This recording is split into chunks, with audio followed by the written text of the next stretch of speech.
ஓம் ஸ்ரீ ஆணைமுகன் ஆறுமுகன் தாளியன் சிறமேல் போற்றி. ஓம் ஸ்ரீ மாதா பிதா குரு தெய்வம் தாளியன் சிறமேல் போற்றி. ஓம் நம சூர்யாய சோமாய மங்களாய புதாய ச குரு சுக்ர சனி பச்ச ராகவே கேதவே நமக. அப்போ நீதி நூல்கள் என்ன சொல்லுது அப்படிங்கிற விஷயத்தையும் நம்ம பார்க்கலாம்.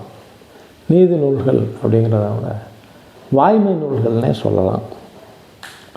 அப்போ வாய்மை நூல்கள், நீதி நூல்கள். நீதி நூல்களுக்கும் வாய்மை நூல்களுக்கும் என்ன வித்தியாசம்? சின்ன வித்தியாசம் இருக்குது. நீதி சாட்சியத்தின்படி வழங்கக்கூடியது, சாட்சியங்களின் அடிப்படையில் வழங்கக்கூடியது நீதி. வாய்மை அப்படி இல்லை. வாய்மை எனப்படுவது யாதனில் யாதென்று தீமை இல்லாத சொல்லல் அப்படின்னு திருவள்ளுவர் சொல்கிறார்.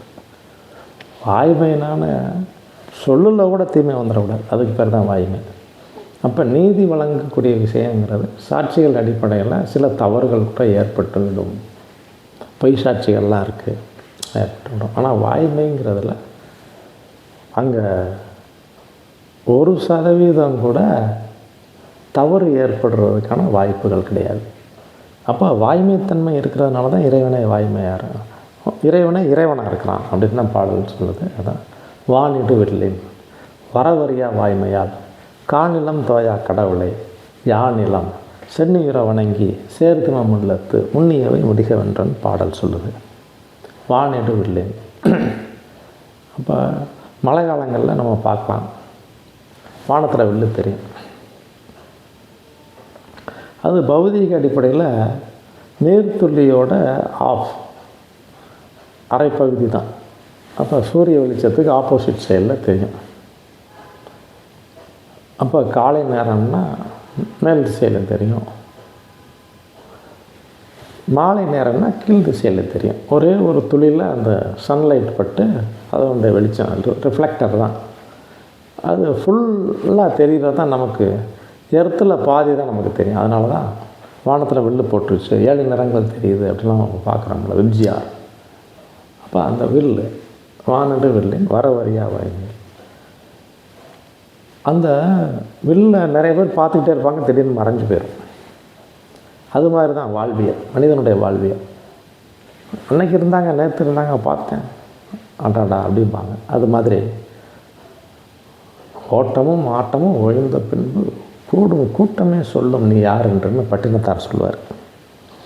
அதுபோல் ஓட்டம் ஆட்டம் எல்லாமே ஓஞ்சிருச்சுன்னா ஒரு கும்பல் கூடுது இல்லையா, அவன் பேசிக்கிட்டு இருப்பான், இவங்க இந்த மாதிரி இவங்க அவங்க சொல்கிறது தான் உண்மையான இவங்க யாருன்னு சொல்கிறது. மற்றபடி நம்மளாக மிகைப்படுத்திக்கிறது, நம்மளாக 4 பேர் சொல்ல, அதிலெல்லாம் அர்த்தமே இல்லை அப்படிங்கிறது தான் பாடல் என்ன சொல்கிறது. வானிடு வில்லின் வரவறியா வாய்மையால்.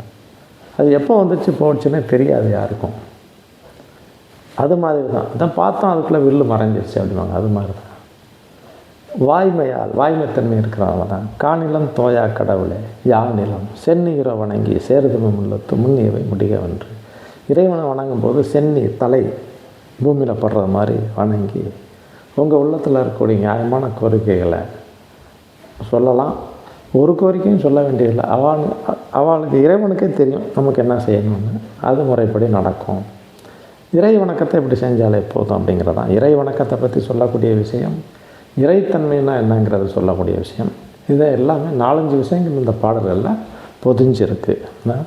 வானிடு வில்லின் வரவறியா வாய்மையால் காநிலம் தோயா கடவுளை யாநிலம் சென்னியுற வணங்கி சேர்த்துமம் உள்ளத்து முன்னியவை முடிகவென்றன்னு பாடல் வாய்மை நூல் சொல்லுது அப்படிங்கிறதான் அந்த கருத்து. அடுத்து ஆப்த வாக்கியத்தில் ஒரு விஷயத்தை பார்ப்போம். ஜென்மம் தனக்கு 2 நல்ல ஒருவர இன்பம் யாருமே பெருகிட வாழ்வார் அன்பும் இல்லை அவ்வீட்டும் உயமுற தென்புல தனையாவும் விரயமே சேருலக்கினம் தனில் புகருற மகாமேருவை போல மேன்மை விற்று வாழ்வார் வாரும் ஜென்மத்தில் நிகரீசன் உற நெரும் சோரம் நிமை கிளவே இல்லை திடமாம் ஜென்மம் நீரைந்தில் செப்பும் புகரும் தான் இருக்க அடைவே கிரகமெல்லாம் அரிசெய்கிற அவர்கள் தம்மை சுவர் நோக்க இன்னும் மிக்க யோகம் உண்டு கடனும் கொடுத்து தண்ணீர் பிள்ளை கை கொள்வாள் என்று ஓதிடமே தடமா மதில் சூழ் சாலையில் சர்க்குணன் போலே வாழ்வாளே அப்படின்னு பாடல் சொல்லுது. அப்போ ஜென்மம் தனக்கு 2 நல்ல ஒருவரை இன்பம் யாவுமே பெருகிடாம். அப்போ ஜென்ம ராசிக்கு 2ஆம் இடம், அப்போ லக்னத்துக்கு 2ஆம் இடம், காலபுருஷ தத்துவத்துக்கு 2ஆம் இடம். இந்த 3 இடத்தையும் பார்க்கணும். அப்பாவா வாங்கிய சாரம். அப்போ ஜென்மன் தனக்கு 2 நல்ல ஒரு, அப்போ சுபால் இருந்துட்டா, சுக்கிர பகவானோ குரு பகவானோ இருந்துட்டாலே, சந்திர பகவான் நல்ல முறையில் இருந்தாலோ, அந்த மாதிரி விஷயங்கள் இருந்தால் இன்பம் யாவுமே பெறுகிறவள், அவளுக்கு எல்லா விதமான சௌபாக்கியங்களும் கிடைக்கும் அப்படின்னு பாடல் சொல்கிறது. திடமாம் ஜென்மம் ஈரைந்தில், அப்போ ஜென்மம் தனக்கு 2இல் நல்லவர்கள இன்பம் யாவுமே பெறுகிறவள், அன்பும் இல்லை அவ்வூட்டன் உயமுறை தென்புலத்தனம் ஞாபகம் வரையுமே சேர்லக்கின் தலை புகர்வுற மகாமேருவை மேன்மற்று வாழ்வாள். அப்போ புகர் சுக்கிர பகவான், அப்போ புந்தி புத பகவான், புகர் சுக்கிர பகவான், சேர் லக்கணந்தனி புகர், லக்னத்தில் புகர் இருந்துட்டால் மகாமேருவை போல மேன்மை பெற்று வாழ்வாள். மேருமலை எவ்வளோ உயரமாக அவ்வளோ தூரம் செல்வாக்கூட இருப்பாள் அந்த பெண்ணை அப்படிங்கிறதான் பாடல். மகாமேருவை போல் மேன்மை பெற்று வாழ்வாள். வாரும் ஜென்மத்தின் எதிரி சொன்னத நெரும் சோரன் நமக்கு அளவே இல்லை.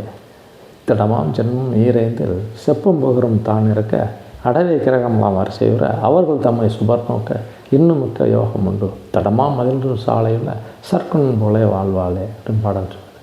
அப்போ கிரகங்கள் சேர்க்கை அடிப்படை, பார்வை அடிப்படை, அப்போ அவளுடைய சார அடிப்படை, அப்போ லக்னத்தின் அடிப்படை மட்டும் இல்லை, ராசியின் அடிப்படை மட்டும் இல்லை, காலபுருஷ